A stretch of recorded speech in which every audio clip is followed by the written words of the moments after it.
ہے محمد عمران صاحب پوچھ رہے ہیں تونسہ شریف سے، اور پوچھتے ہیں جی کیا عدت گزارنے والی خاتون جو ہے وہ اسکول میں پڑھا سکتی ہے یا ضرورت کی حد تک باہر جا سکتی ہے؟ اور دوسرا مسئلہ انہوں نے یہ پوچھا ہے کہ عدت کے مسائل بھی مختصراً بیان فرما دیجیے۔ عدت کے مسائل تو بہت زیادہ ہے، باقی کون سا مسئلہ میں بتا دوں۔ ویسے اصولی جو مسائل ہے عدت کے حوالے سے وہ دو ہی ہے، ایک تو ان کے سوال کے جو جواب ہے اس میں تفصیل آئے گی، اور دوسرا یہ ہے کہ عدت اگر وفات کی ہے یعنی شوہر فوت ہو اور خاتون بیوہ ہو جائے اور اس کے لیے 4 ماہ 10 دن عدت اس کو گزارنی ہو تو اس میں وہ زیب و زینت کے تمام طریقے اس سے اجتناب کرے، عمدہ کپڑے، خوشبو اور جتنی بھی چیزیں ہیں اس سے وہ اجتناب کرے۔ اور جو طلاق بائن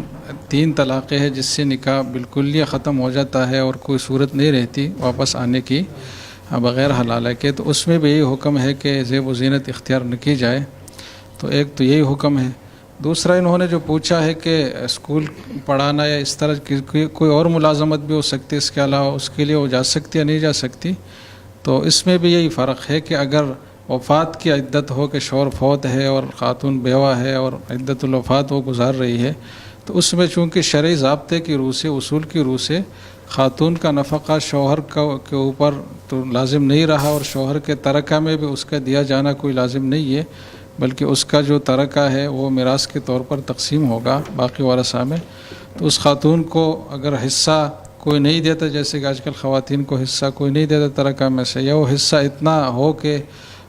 اس کا گزارا نہیں ہو پاتا اس پر، تو اس معاشی مجبوری کی صورت میں خاتون کے لیے جائز ہے کہ وہ ملازمت اختیار کرے، جاری رکھے عدت کے دورانیے میں بھی، لیکن اتنا کرے کہ رات کا اکثر حصہ گھر میں گزارے، دن کے وقت میں اور رات کے کچھ حصے میں اس ملازمت کو وہ انجام دے سکتی ہے۔ باقی جہاں تک طلاق کی عدت کا تعلق ہے تو طلاق کی عدت میں یہ اصول ہے کہ خاتون کا نان نفقہ اس کے شوہر پر لازم رہتا ہے،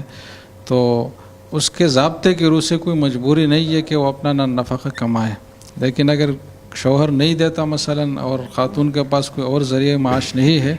تو پھر یہ صورت بھی مجبوری کی صورت ہوگی، تو اس میں بھی پھر ملازمت جاری رکھی جا سکتی ہے۔ تو یہ اس پر ڈیپینڈ کرتا ہے کہ وہ مجبور کس حد تک ہے۔ تو اگر اس کا کوئی معاشی انتظام ہے اور گزارا نان نفقہ کا ہو جاتا ہے تو پھر ملازمت جاری نہ رکھے، اور اگر نہیں ہے تو پھر جاری رکھ سکتی ہے۔